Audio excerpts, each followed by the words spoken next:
Last video, I talked about how limiting yourself can be very damaging to your artistic growth, and basically, I just really pumped it into you just how bad it would be.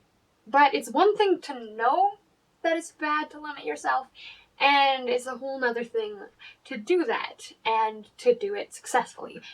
It can feel very overwhelming, especially if you have a lot of things that you want to improve on, a bunch of things you know you're limiting yourself in. So today I'm going to give you some tips on how other artists have addressed this problem, and a few tips on how I've addressed this problem as well. And I'm going to be looking down at my screen a lot because I'm reading quotes and comments as I go. I'm kind of going to do a more, I guess, casual video this week because, well, I'm making this pretty late into the weekend, and also I just want to experiment with my style, figure out what I'm really doing.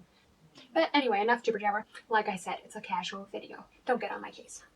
So I think this is a very basic tip, but we'll start with a basic tip. It's just choose a subject that is outside your level. If you're doing realism, which I do a lot of, you're probably going to be taking maybe a more detailed photo, something that's going to be pretty challenging for you. But there's a lot of other ways to do this if you're not a realist. If you're doing more stylized art, more illustrative, you could just do a more complicated scene, maybe get ambitious with your composition. There's all different kinds of things that you can do. My second tip is just jump in and stop overthinking it. This is definitely something that I've had to learn a lot. I'm very much a perfectionist, and I just love overthinking and spending all of my time wondering how I could do this the best way possible, and then realizing that I won't be able to do it and being very disappointed. So one of the best things you can do for yourself is just do it. Don't spend all that time getting worked up about how you might not be able to do as good a job, or thinking how good a job you want to do, or what you should do, all that kind of stuff. Just don't worry about it. Ron Daniel says, and this is complete wisdom, worst case scenario, I completely ruin it. But if I don't push myself to do something with risk, I'll never get better. I think sometimes we take failure and we're like, wow, if we fail, we failed. That's a bad, horrible thing. But honestly, like, for worst case scenarios, failing at a piece and ruining it isn't actually that bad. Especially if you did just jump in and you didn't work yourself up about getting it so perfect. And the gains, the best case scenario and the likely scenario, is that even if you fail, you're going to grow from it. If you don't take that risk, you're not going to get anywhere. You're not going to get better. You're not going to ever get to the place where you can make good art. Here's another tip. And I found this a little interesting because this is very much something that probably wouldn't help me a lot, and that is to find some competition and work towards their skill level. This works great for competitive people. Personally, I'm not that much of a competitive person. If I'm competitive towards anyone, it's myself. But regardless of if you're a competitive person or not, sometimes comparing yourself to other better artists is very helpful. It gives you an idea of where you want to be and how you can approach that goal. There's a lot of negativity towards competition or comparison in the art community, and I think it can be a very damaging thing if you do it the wrong way, but it can also be an amazing thing that really helps you grow and pushes you to become a better artist because you really, really want to be at that place another artist is. You just have to make sure you keep it in a healthy spot, which can be challenging sometimes.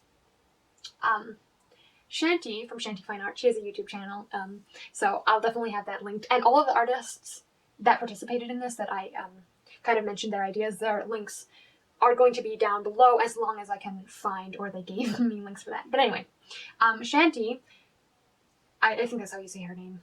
She says, just get into the habit of making tons of art. Lots. The more you make, the more mistakes and learning there will be, and also because you are doing so much, you will not get hung up on one.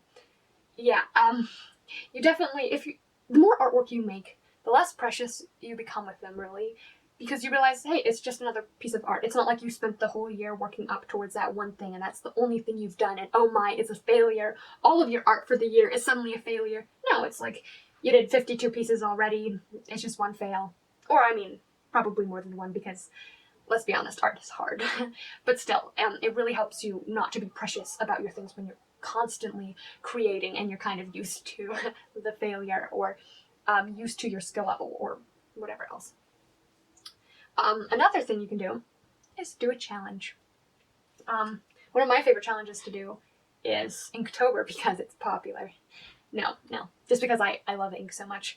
But it's, you do a drawing a day for 31 days until you're about to fall over, and then you've made a whole bunch of artwork, and you've succeeded in finishing something. Even if all 31 drawings were horrible, you did 31 drawings in 31 days. That's pretty impressive. It just helps you get into the cycle of just making things and have you working towards those. And it, maybe the challenge is, say for Inktober, say you're not that great at ink.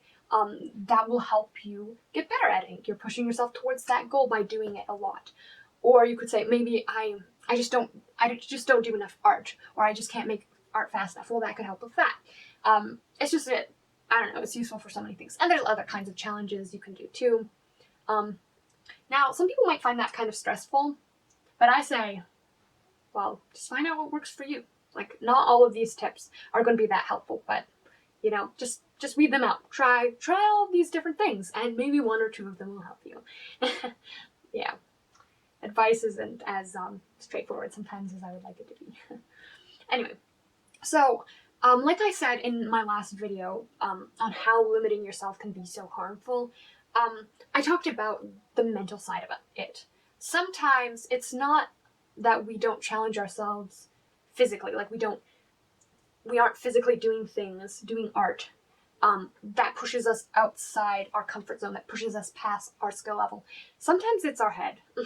Sometimes we tell ourselves, no, you can't do this, no, you're not good enough at this, and it really stops us from pushing ourselves as far as we could go, because our brain is too busy going like, I'm about to fail, to really think about like trying to actually get there.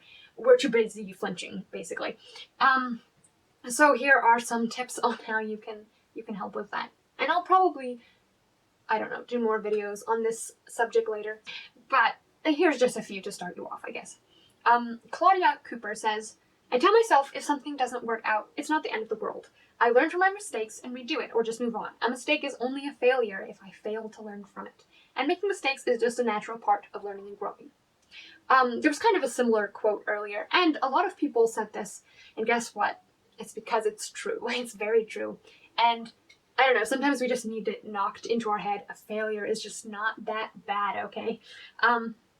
As long as we're learning it. It's only a failure if I fail to learn from it, as she says. I love that sentence so much. It sums it up so perfectly. But yeah, I think for mental limiting of yourself, so eloquently worded, I know, some of that is just, you have to tell yourself over and over again, you have to remind yourself constantly of the truth.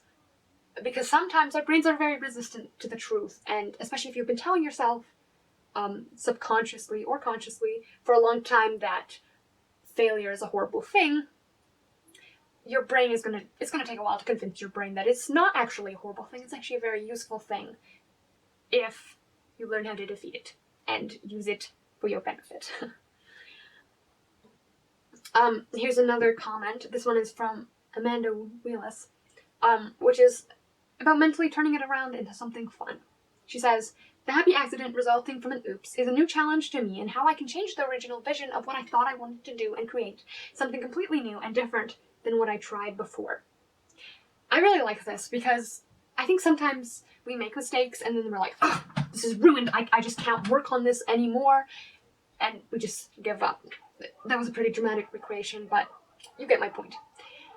But I love her perspective. This is just such a great perspective on art, because even the most professional people, at least I'd like to think, that even the most professional people sometimes have things go wrong. Sometimes things don't turn out the way you envisioned them. But a lot of the time, it's not the end of the world. I mean, it's not even a ruined piece in the end. You can try to find ways to work around it, and it's almost like a fun little challenge if you just reframe your frame of mind to think about it in a way that, oh, this is just a little game that we can play, right? We meant to do that. This is just part of the fun of creating, and it is. I'm sorry if you can hear that. My neighbors are being pretty loud, but we can plow through this, guys. Or, well, I'm going to plow through this regardless. Anyway, and another thing is just don't be afraid to look like an amateur or silly. I got this particular tip, well, I plucked it out of this little story that someone in the comments told when I asked them how they deal with these things. And she basically said that after years of not doing art, and forgive me, I'm loosely paraphrasing, so I'm sorry if I get this wrong and I just butcher the story, but this is kind of what I got from it. She hadn't been doing art in a while, I think, and she finally decided, hey, I'm going to take some art classes, and she took some classes with a bunch of kids, and here's a grown-up learning with a bunch of kids, and she didn't care. She just jumped right in there and started learning, and now here she is, still learning and painting. And I think sometimes we're so afraid of looking stupid or silly and being like this adult in the midst of little children at the same level as they are, and we're like, oh, no, I want to pretend like I'm a grown-up and I know everything because grown-ups know everything, right? But if we tell ourselves that all the time, it becomes really hard to grow a lot of the time. So sometimes we just have to be like, no, you know what? Everybody starts at the beginning. Everyone starts as an amateur. Everybody looks silly at first. It's okay. We just have to get over ourselves and just not take ourselves so seriously sometimes. And I know I'm telling all of you guys this, but a lot of this I'm telling myself because I just hate looking silly. I hate looking stupid, like pretty much everyone else. And so it's like, Bailey, just embrace it, okay? Anyway, and now I just have 2 little bonus tips, I guess. And that is, if you want it badly enough, you will find a way. And that's, if you want more tips on that, I guess I did a video on motivation a while ago, and that has a lot of tips on practical ways that you can remind yourself how badly you want it, and all that good stuff. And another comment that I saw was, take your time. And I found this very, very interesting because nobody really brought this up, and I definitely haven't really thought about it in this light before, that sometimes well, maybe not all of you, probably not all of you, but I like to rush a lot. Sometimes, especially when I'm getting towards the middle or near the end of a piece, sometimes I'm just like, wow, I just want to get this done, and I do it really fast and sloppily, like I just don't care, because I kind of don't, almost. And then I'm like, wow, I could have done such a better job if I had just taken my time. And sometimes little things like that, little teeny things that you wouldn't think affect that much, can actually limit ourselves. And in this case, for this person, and for me too sometimes, it's just that they weren't taking enough time to really get to the point where they wanted to. And so, like in a given piece, or even as a whole, they just were rushing things too fast. There's also that danger. So I don't know, just little things like that. And that's all I have for you today. I just want to thank everybody who participated in this conversation and gave their feedback. Honestly, I wouldn't have this video without them, because pretty much all of these tips were from other people. Just to give myself a little bit of break, and I love hearing from other artists in the community, because you get little gems like this of things that you never quite thought in that way before, and then I kind of get to bounce my ideas off of it, which is my favorite thing to do, bouncing ideas off people. Anyway, so this video was a lot of fun. I hope you enjoyed the more rambly style. Let me know what you think